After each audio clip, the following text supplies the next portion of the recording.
মমতা ব্যানার্জি প্রাক্তন মুখ্যমন্ত্রী নতুন মুখ্যমন্ত্রী শুভেন্দু অধিকারীকে এই প্রথম কিছু বার্তা দিলেন এবং এটাও বললেন যে আপনি তৃণমূলেই ছিলেন, 3 বছরে সাধু হয়ে গেলেন।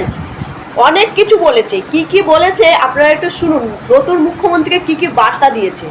যিনি আজকে মুখ্যমন্ত্রী হয়েছেন আমার অনেক শুভেচ্ছা থাকবে, কিন্তু এটা আমি নিশ্চয়ই বলবো না যে আপনি মুখ্যমন্ত্রী হয়েছেন বলে আপনি তৃণমূলটা করেননি।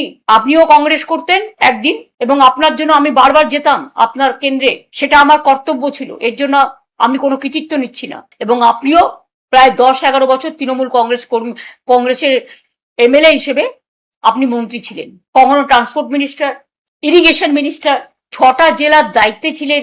আমি কিন্তু সবটাই জানি। হলদিয়া ডেভেলপমেন্ট বোর্ড থেকে দীঘা ডেভেলপমেন্ট বোর্ড, সবটাই তো আমাদের সরকার আপনাদের দিয়ে চালিয়েছে। তা হঠাৎ আজকে মাত্র 3-4 বছরের মধ্যে যারা সাধু তারা আপনাদের সাথে গিয়ে সাধু হয়ে গেল, আর যারা কোনোদিন কিছু পায়নি, লড়াই করেছে, তাদের পেছনে লেগে রাষ্ট্রীয় সন্ত্রাস করাচ্ছেন। একটা কথা মনে রাখবেন, ম্যান পোজেস, গড ডিসপোজেস।